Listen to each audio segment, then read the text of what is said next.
Hari ini kita akan membahas 3 isu besar yang sedang mengguncang pasar global sekaligus membuat investor dunia mulai waspada. Pertama, bagaimana Amerika Serikat kembali meningkatkan tensi dengan Iran. Bahkan muncul ancaman serangan militer yang ramai dibahas di media internasional dan juga di platform Truth Social milik Donald Trump. Kedua, kita akan membahas pelemahan rupiah terhadap dolar Amerika yang sempat menyentuh area 16.650 bahkan bergerak mendekati level terlemah sepanjang sejarah modern Indonesia. Dan ketiga, kita akan melihat kenapa indeks saham Korea Selatan atau KOSPI pada perdagangan Jumat kemarin mengalami tekanan besar setelah sebelumnya sempat mencetak rekor tertinggi baru. Semua ini ternyata saling terhubung, karena ketika geopolitik memanas, investor global biasanya akan menarik dana dari negara berkembang masuk ke aset aman seperti dolar Amerika dan emas. Lalu pasar saham Asia ikut terkena tekanan, dan dampaknya bisa terasa sampai ke IHSG rupiah, harga BBM, bahkan daya beli masyarakat Indonesia. Jadi pastikan kalian tonton video ini sampai habis karena kita akan membahas data, fakta, dan kemungkinan apa yang bisa terjadi ke depan.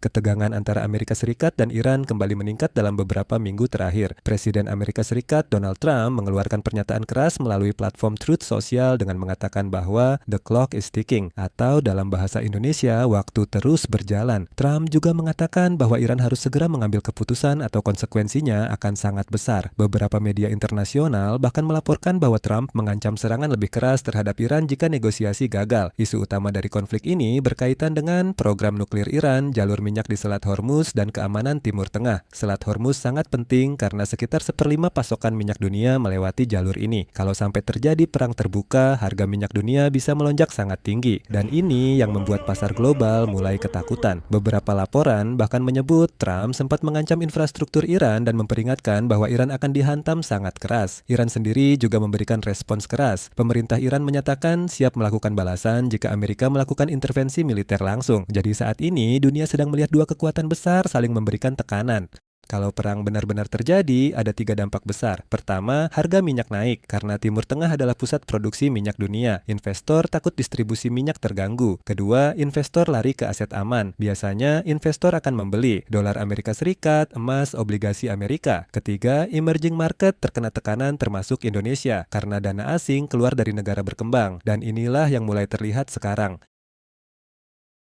Sekarang kita masuk ke pembahasan kedua. Rupiah sedang berada dalam tekanan yang sangat besar. Bahkan beberapa media melaporkan rupiah sempat melemah hingga area 17 ribuan terhadap dolar Amerika Serikat. Di pasar, level 17.650 sendiri sudah dianggap area psikologis yang sangat berat. Pelemahan rupiah ini terjadi karena kombinasi beberapa faktor. 1. Dolar Amerika menguat. Ketika dunia takut perang, investor membeli dolar. Akibatnya, permintaan dolar naik. Kalau permintaan dolar naik, mata uang negara berkembang seperti rupiah biasanya melemah. 2. Outflow asing, dana asing mulai keluar dari Indonesia. Beberapa laporan menyebut investor global melepas aset Indonesia dalam jumlah besar. Penyebabnya, ketidakpastian global, suku bunga AS tinggi, dan kekhawatiran ekonomi domestik. Bahkan ada analis yang memperingatkan rupiah bisa menembus 18.000 per dolar jika tekanan global berlanjut. 3. Harga minyak dunia Indonesia masih sensitif terhadap kenaikan harga energi. Kalau harga minyak naik, subsidi bisa membengkak, impor energi naik, tekanan fiskal meningkat. Dan ini membuat investor makin hati-hati terhadap rupiah. Apa dampaknya ke masyarakat? Banyak orang berpikir, kalau saya tidak pegang dolar berarti tidak berpengaruh. Padahal dampaknya bisa sangat luas. Karena ketika rupiah melemah, harga barang impor naik, biaya produksi naik, potensi inflasi meningkat. Mulai dari elektronik, bahan baku industri, sampai makanan tertentu bisa terkena efek. Reuters bahkan melaporkan bahwa pelemahan rupiah memicu kekhawatiran terhadap ekonomi Indonesia dan stabilitas pasar keuangan. Apa yang dilakukan Bank Indonesia? Bank Indonesia mulai melakukan intervensi. Beberapa langkah yang dilakukan antara lain menjaga likuiditas dolar, intervensi pasar falas, menaikkan daya tarik instrumen rupiah. Namun tekanan global saat ini memang sangat besar karena masalahnya bukan cuma domestik tapi juga geopolitik dunia. Sekarang kita pindah ke Korea Selatan. Pada hari Jumat kemarin, indeks saham Korea Selatan atau KOSPI mengalami penurunan tajam, bahkan sempat turun lebih dari 6% dalam satu hari perdagangan. Ini cukup mengejutkan karena sebelumnya KOSPI justru baru mencetak rekor tertinggi sepanjang sejarah dengan menembus level 8.000 poin. Kenapa KOSPI jatuh? Ada beberapa alasan besar. 1. Profit taking pasar Korea sebelumnya naik terlalu cepat, didorong oleh saham AI, semikonduktor, dan teknologi. Saham seperti Samsung dan SK Hynix menjadi motor utama kenaikan ketika valuasi terlalu tinggi tinggi, investor mulai mengambil keuntungan, dan akhirnya terjadi koreksi besar. 2. Ketegangan Timur Tengah, investor Asia mulai takut risiko global meningkat. Ketika perang atau ancaman perang meningkat, investor cenderung mengurangi aset berisiko. Akibatnya, pasar saham Asia ikut turun. 3. Foreign outflow. Investor asing juga mulai menarik dana dari Korea Selatan. Data Bloomberg yang dikutip media finansial menunjukkan investor asing telah melakukan net sell miliaran dolar di pasar Korea. Ini menunjukkan bahwa investor global mulai lebih defensif. Kenapa KOSPI penting untuk Indonesia? Karena Korea Selatan adalah salah satu indikator sentimen Asia. Kalau KOSPI jatuh tajam, biasanya pasar Asia lain ikut tertekan, termasuk IHSG, rupiah, dan aset berisiko lainnya. Investor global biasanya melihat Asia sebagai satu kelompok besar. Jadi, ketika Korea terkena tekanan, Indonesia juga bisa ikut terkena efek psikologis pasar.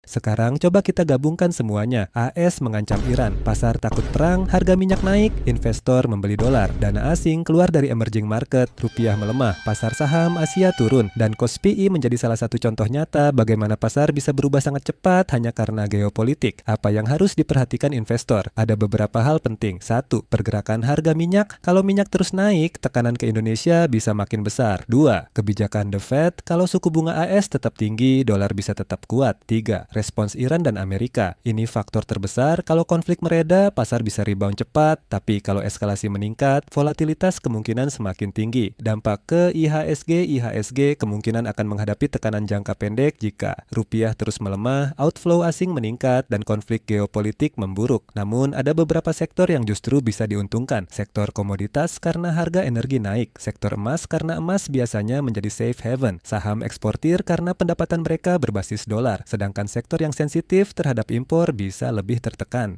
Jadi kesimpulannya, dunia saat ini sedang menghadapi kombinasi yang cukup berbahaya. Geopolitik memanas, dolar menguat, dan pasar Asia mulai bergejolak. Ancaman Amerika terhadap Iran membuat investor global khawatir terhadap perang dan kenaikan harga minyak. Rupiah ikut terkena tekanan hingga mendekati level yang sangat lemah. Dan KOSPI Korea Selatan menunjukkan bagaimana pasar bisa terkoreksi tajam setelah euforia besar. Untuk investor Indonesia, situasi seperti ini penting untuk dipantau dengan kepala dingin, karena volatilitas tinggi biasanya menciptakan dua hal, risiko besar dan peluang besar. Yang paling penting adalah memahami data, memahami arah pasar, dan tidak mengambil keputusan hanya karena panik. Kalau kalian suka pembahasan seperti ini, jangan lupa like, subscribe, dan nyalakan notifikasi karena di channel ini kita akan terus membahas ekonomi, saham, geopolitik, dan peluang investasi secara mendalam. Sampai jumpa di video berikutnya.